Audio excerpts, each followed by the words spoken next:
Hi everyone. So yeah, it is controversial, and I'd rather avoid any discussions.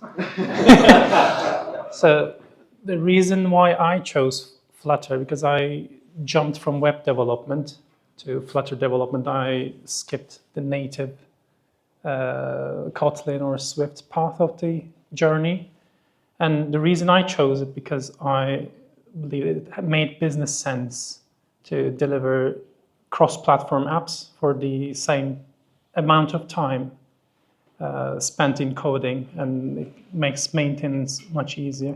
And for the same reason, GetX makes sense because although injection and like some of the concepts of it might not make perfect development sense to you, which I understand, but when you do things in an easier way, which Get provides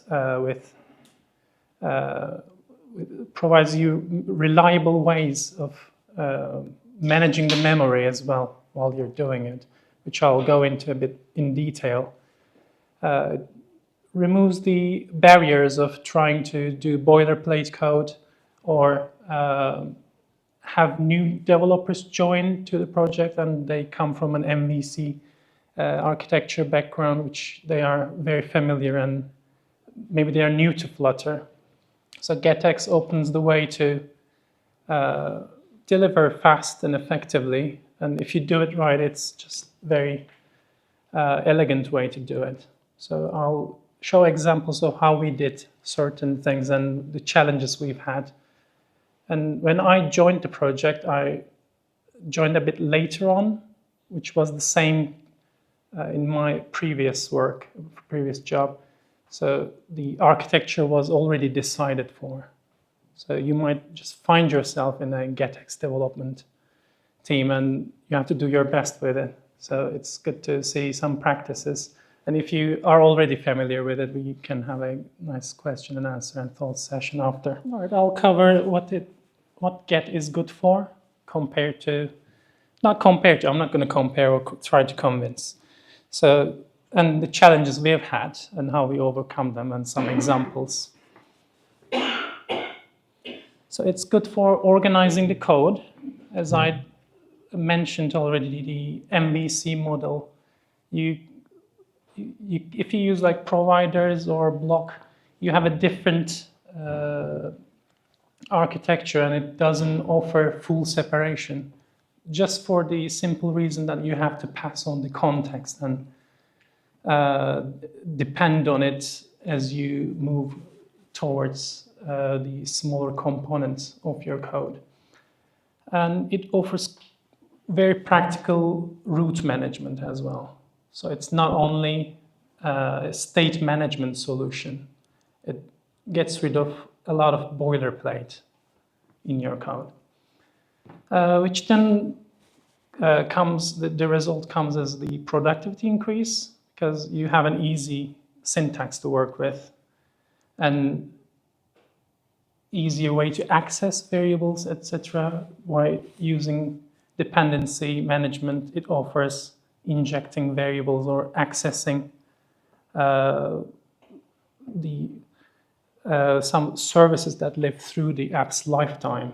And from any controller, you can just access whatever you need, whenever you need. So that's a very powerful offering we get from Get. And why it's a good fit for the banking app we are working on. We have security and data privacy, information security concerns.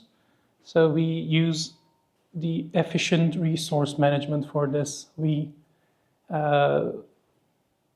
define things and make them last only for the time period we want them to stay alive in the memory. So Get is very easy to do that with. And we can scale our code because we don't have to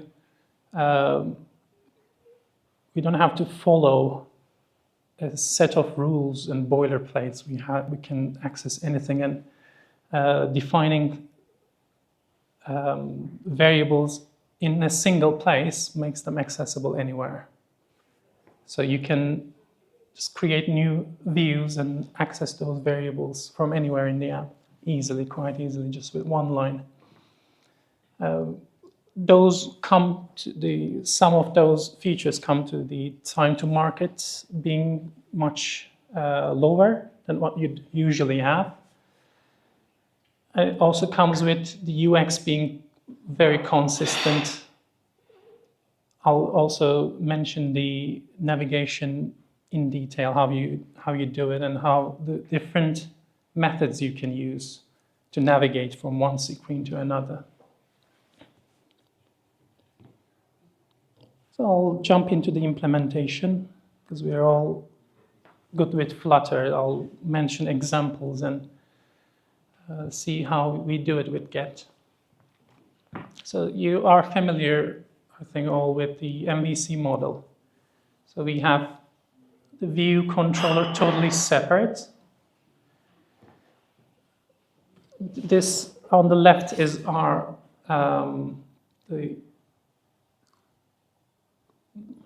the main separation, the main hierarchy of how we structured our app. So we have the model in the data, we have services and providers in the data section.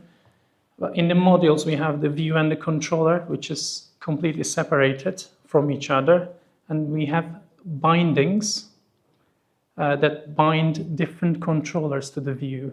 So whichever you want in that view, you can bind it to the view. And when the view is destroyed, all the binded controllers are removed from the memory.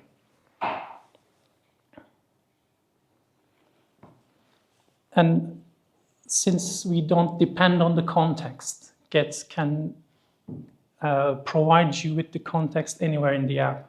You just type get.context. Then you can easily build responsive UI with it. So we have, in our app, we have mobile and tablet with the app accessible from app stores. But we also support the web with the same code. And how we do it is we have the screen points separate for mobile and for the web. And using the get.context.size.height or width, we can just serve the user the screen they need to be on.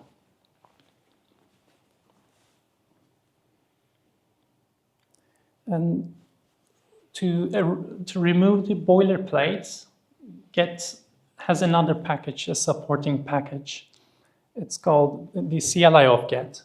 So it does create modules from scratch with the views I've just shown you. This is not the standard of Get. So in our app, we have different types of views. So the OLB stands for online banking, which is the web. And this 5 is a custom. These 5 views are custom to our app. So what we have done is we customize the Get CLI package and use the commands to create a page. And when it's created, we have all 5 to our liking and to match our app's UI. But if you don't customize, you can just create controllers, bind them, do things with a single line of command instead of copying, pasting, or doing manual coding. So it makes life simpler.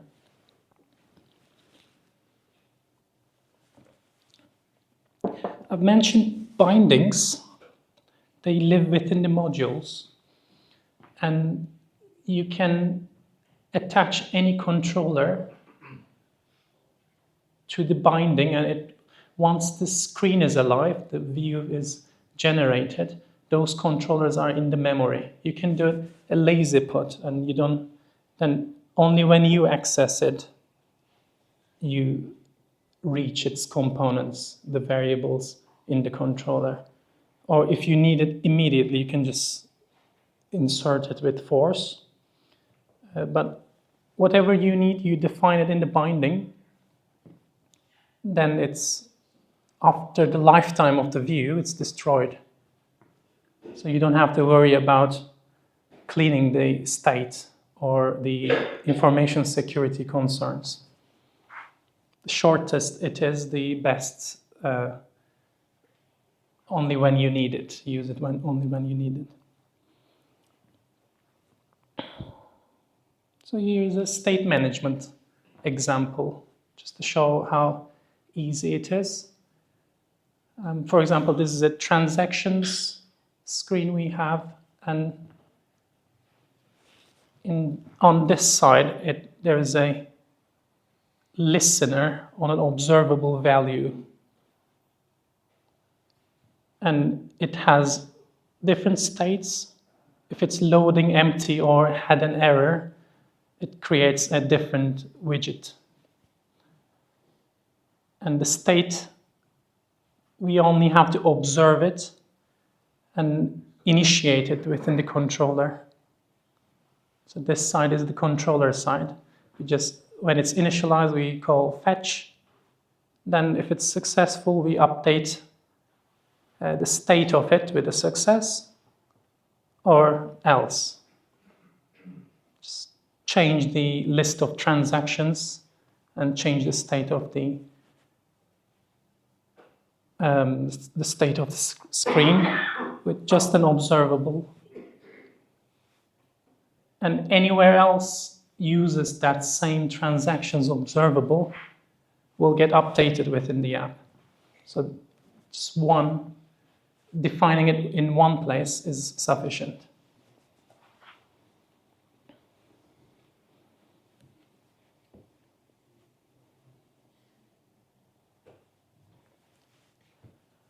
So here we don't have an API, but a similar example. We have a login attempts switch method. And as the user clicks and does it incorrectly, then we reduce the attempt count, and that's the logic for it. And in this right here, you have the value of the observable. You just wrap it with an OBX. That means updated when this has changed. So when this observable value gets a different value than what it had, the state of the view changes, and it's like a set state.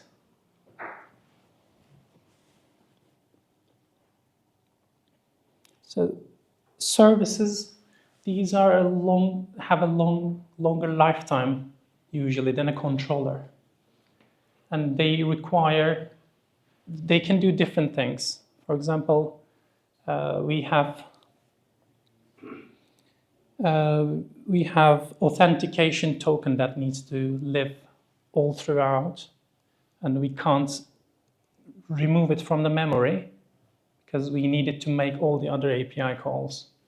So we have an authentication service which we put permanently on the app launch, and whenever this authentication token value gets assigned, it stays there and we can access it anytime. But whenever you log out, we can either kill this service, delete it from memory and reinitiate it when needed, or we can just assign the authentication token to null and then arrange the logic to do the logout state. So you can, for example, also, if you have like future flags, then you can fetch these flags once, keep it in the memory. So if you have a network connectivity problem, you don't have to rely on the API call to succeed, and they'll stay alive in the memory. So you can access the last state whenever a successful fetch happened. Or another use case, you need some shared configuration settings that need to persist, like a device ID, session ID. These are also used in all the calls across the app. So you can make permanent, persistent variables using the services.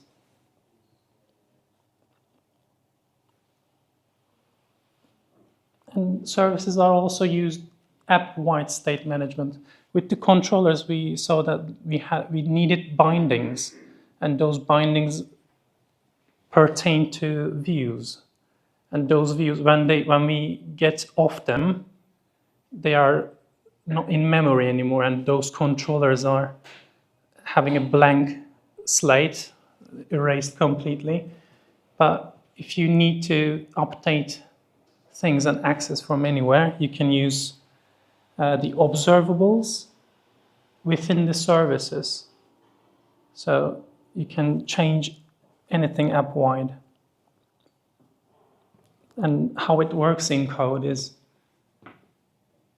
you just do a get.find, find the service of this type, and then once you have it, you can access any variable defined within that service. So we can use it for if the device is this. So we have lots of exceptions with, like, let's say biometrics. You can find the model of the device from anywhere in the app and apply logic with it. Or you can update your authentication model. Or you can, so this is very useful for us because we not only do the iOS, Android, and web together, we also do business app and personal app together. So I use HSBC myself. They have two different apps, but with Get, we merged it so easily. So if I have multiple accounts, I can select an account. It remembers my selection. It remembers that if I'm on a business account or not, so it changes the whole skin of the app. In a new view, it's a different layout, let's say, and it remembers and gives me the darker mode, etc. And like if you have some drawer menu or tabs that you need to navigate to, and there's a controller that does it, but you're on a different screen. You're not on a view that is connected directly to that controller, but you can still access home controller and navigate away. Or just if you have a helper class that exchange service that exchanges converts the currency from one thing to another, you can do it in any payment screen without being depending on a controller. So the lifetime, I will mention some examples here. We have a background worker service. What it does is it calculates the time spent inactive and does an automated logout if necessary. And when you come back from the background or go to the background, we have some special checks. Like you might have activated your biometrics while you're on the background. When you come back, we might have to present you something for that change.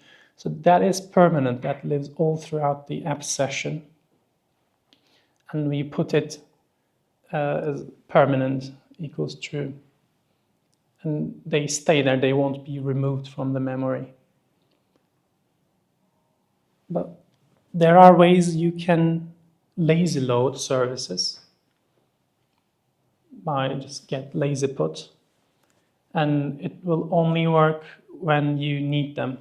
So if the user has logged in but has nothing to do with the currencies, they don't have a foreign exchange account, or they have it but they are not using it for that app session, so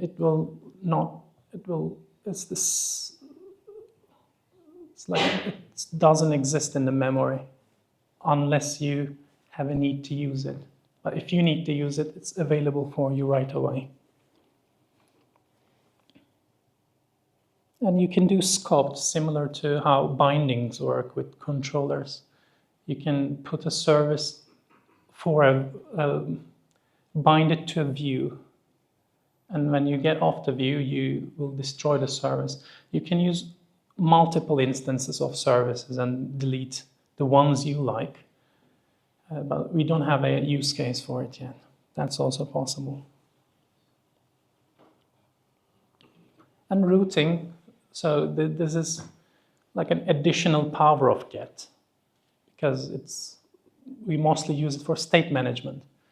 But it works in conjunction, when you go to a page, it doesn't only go to the view, it goes to opens up the controller and triggers the binding of it.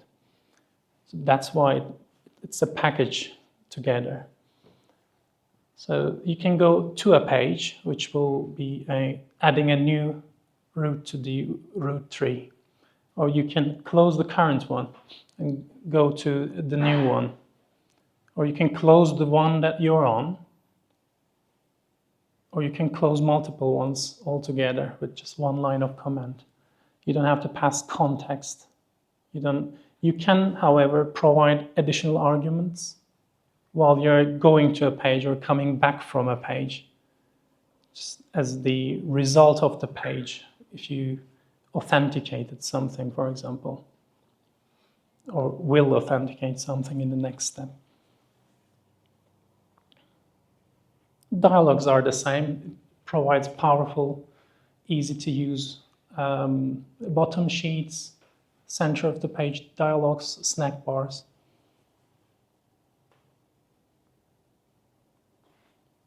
And one creative thing we did while building our web application, we launched mobile first, then we developed the first release of our web.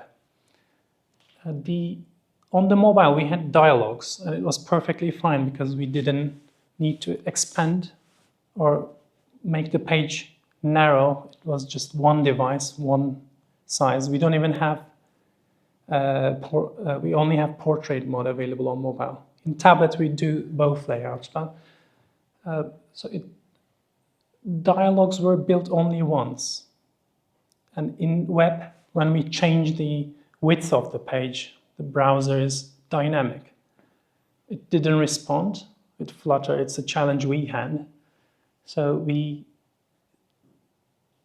made them, so we kept the body of the dialogue, used the same body, but made it into a page, a view. So we have full access to the same controller, same view. But now we can just make the background transparent and make it look like a dialogue. But it's actually a page, so we can use get to and create the controller or destroy it the same way we have it in the mobile. So as a comparison, it's often mentioned that it's easier to do unit testing with block and not as easy in get because of all the injections and how things interact with one another. But we use integration testing more than we use unit testing. And I believe it's more accurate to what we're trying to do because the app as a whole, all the backend services need to work exactly on the same tune, same frequency with the front end. So the whole user journey needs to be tested. So that's what we do.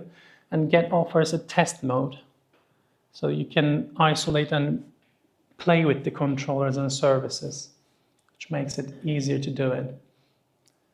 And for complex test scenarios, they can start anywhere they want by just injecting certain things and make it fit the need for the user journey.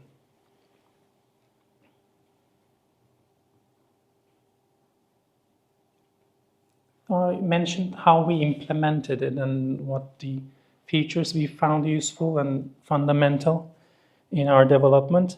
And now I'll mention some practical solutions that we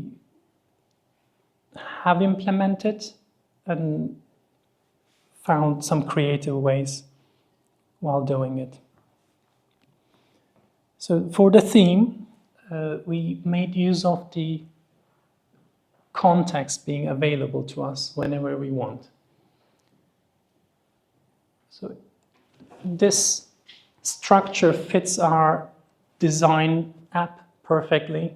We use Sketch, and it's defined as, we don't have like, this is a label medium, or this is a body small.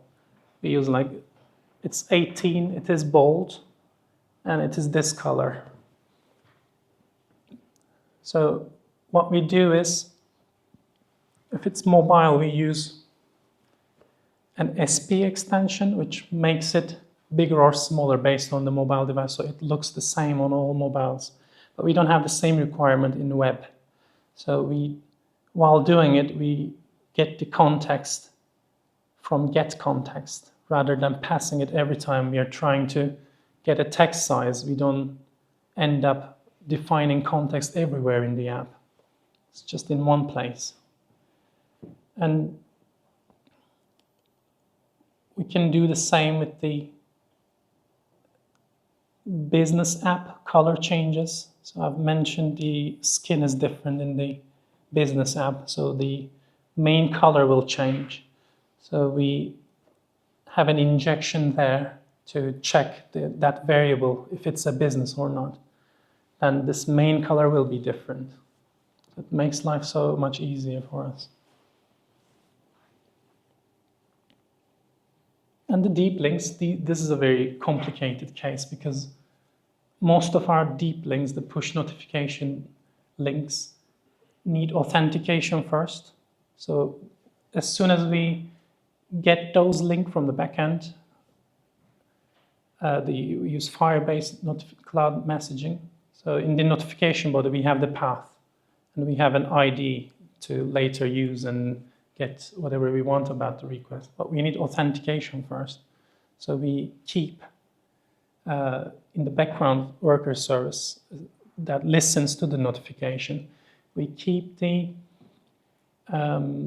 route that we need to go, then do all the complex login and controls of, like, if the user have accepted the policy or not, or do they have biometrics enabled or not. We access all those different variables about the user, the device. Then, after all that's completed, we remember and go to that variable if there is a route came from a push notification. And if there is, then we only then navigate to that page. So that was a very complex, involving multiple services type of scenario, and it was very easy to do because all we were using just maybe one or two variables for each of these services that we need to communicate with. And the decoupling, which is like the separate model view controller, makes it easy to add custom linting and like do our own checks and run a different command to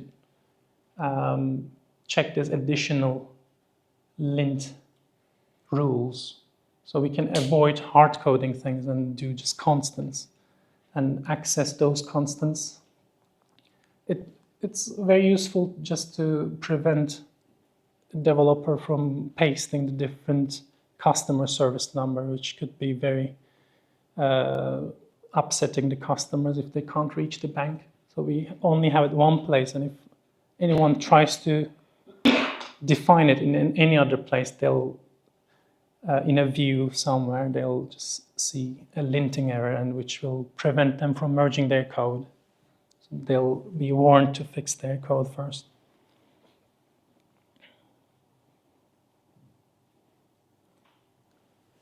we found Git very useful to do the environment switching.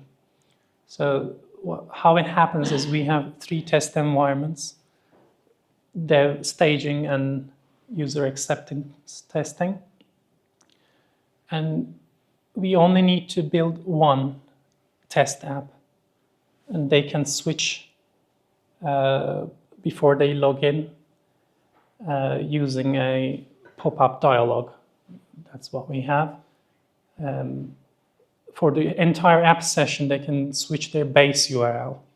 So they'll be in any of these 3 test environments, and it's up to them to choose. So we don't have to have 3 pipelines producing artifacts to do the UAT testing, because sometimes the UAT environment goes down, there's a database connectivity error, or a wrong thing gets deployed in SIT, then they can only use UAT for a day or 2 until it gets fixed based on how difficult we messed up. But they only have one app distributed from Firebase to test, and they can choose whichever environment they want to be on.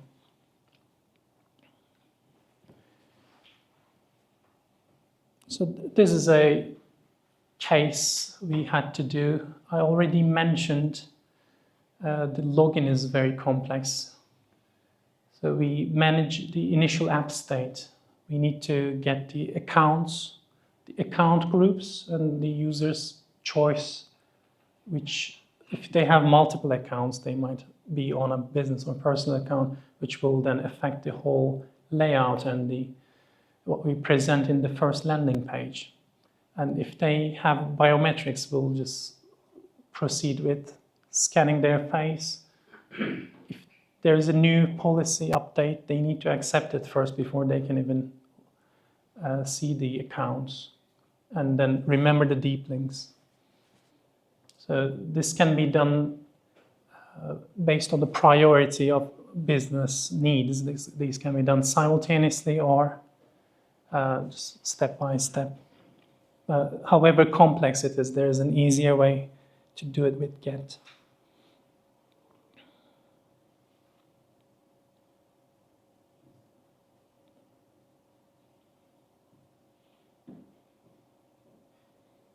So this is something we are having a challenge with. We have a potential solution, but we will have to customize the Git and make it suit us. We've previously customized the CLI, but we haven't yet dwelled on customizing Git itself. So the challenge is we have a navigation sidebar, and that is all in the home view. So these are just tabs of the home view. We don't navigate to a page when you click on them. So it works as expected. But when you have, for example, in the account view, you have one of the accounts and you click on it, you still want this sidebar to be there because it's the main source of navigation the user has. So the design doesn't match what Git can do for us in this case. So once we click on one of the accounts, we draw the whole thing over again on top of it. So it's a view with a duplicated drawer menu on the side. But we can just navigate within the body part and keep these ones as one entity, which needs customization on the Git navigation methods. So other challenges, these all have like solutions and how to not experience. If you know how to know your way around, you wouldn't experience them, but working in collaboration you still do, because most of the services are shared. We have different streams, different teams, but when they change something, the injection here comes at a cost because it might affect something else. So we have to be careful once we are changing shared services, and we will need good collaboration and communication. When an issue arises, we have to trace it back and work together.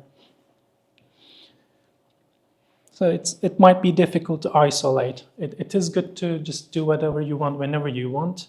But if someone changes something that works for them but doesn't work for the rest of the app, it might become problematic. Yeah, just the key takeaways I personally had, because in my other project I didn't choose the architecture, and I joined a bit later in this project as well. But I really love Get now. It's become a muscle memory. So I would choose Get next time. And the reason is, like, the Flutter makes it so easy. Get makes it so easy as well. So it matches my mentality why I learned Flutter. And it provides a shortened learning curve for new developers who join, who's not maybe familiar with other architecture methods, or they come from a different background. It's easier, faster, quicker, but depends on what you're already experienced with, of course. Fewer bugs, I'd say. If the shared modules change, there might be more, but since the boilerplate is less and we are independent of context, we can manage it more easily. And it was really useful for us to create the responsive UI and the theme. There's that support. I can take any thoughts and questions.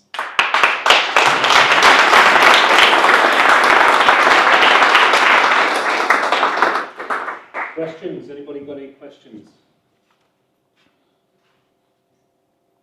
One of the biggest problems we face with web is SEO compatibility. Does Get provide a way to support SEO for Flutter web? So the question is, does Get support SEO for the web? Yes. So you can, we had so many problems with accessibility and how the page is rendered as an HTML.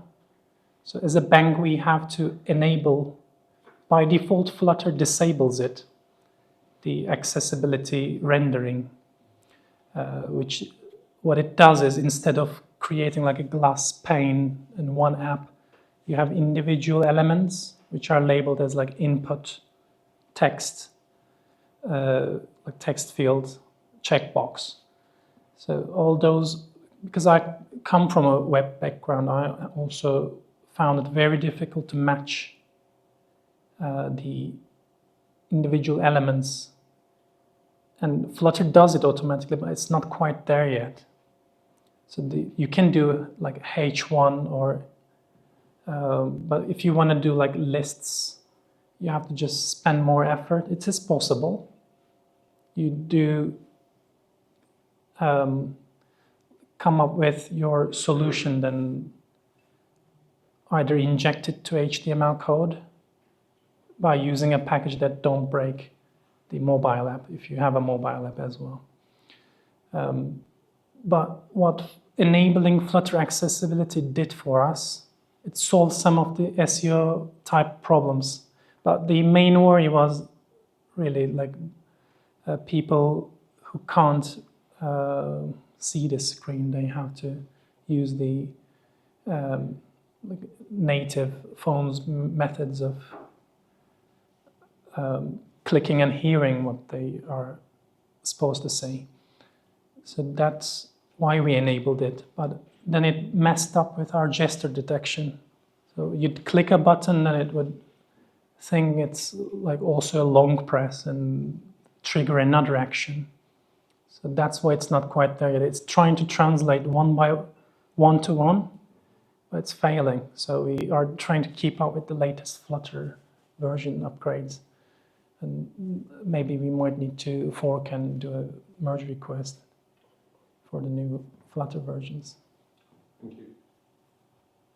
Right. Any more questions? Yes. Have you ever experienced a factory controller? Like,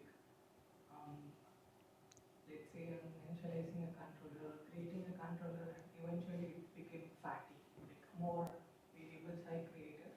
Yeah. And have you ever like faced something like a UI junk because of this controller when you initialize? So Sorry, what was that? So what? A little bit louder, please. Assume that like I have created a controller. yeah, Factory UI. yeah, And eventually it becomes fatty. Like I have initialized lots of variables in that. yeah. When you say fatty, Bloated. Bloated. Okay, so Yeah. has he experienced controllers becoming bloated? Loaded and Never. some impact in UI, like jank. How It do you solve this? yeah, of course, the more things you use or try to update at the same time, the slower it will get. But it's barely noticeable in our use cases because when it's ready, it's updated.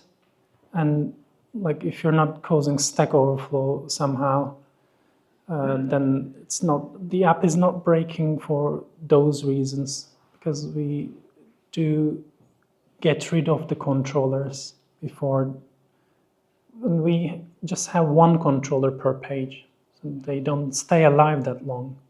But services can be bloated, and we need to refactor our services because what we did is the first couple of ones were defined permanent.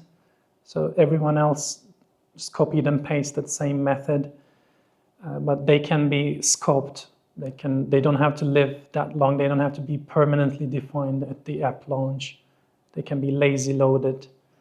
There's possibility to do any of that, and there are solutions in Get, so you'd avoid it. You're welcome. Anyone else? Any further questions? More? By using Git, you are rely too many things on the Git. You're like routing, catching, model, everything you are relying on the Git. So in the future, like you want to develop, maintain anything, so nothing doesn't scare you. Like you're using Git, Yeah, everything from the Git, routing, yeah, catching, I don't know, like context. you're right. Everything from Git is. Yeah, So it's the question is there too much responsibility being handled by Get? but you don't really want to handle all those by just creating your own solutions. It's what makes it simpler. It makes life simpler. Whatever makes life simpler is a dependency and creates addiction. And we have scenarios that we can't solve with Get.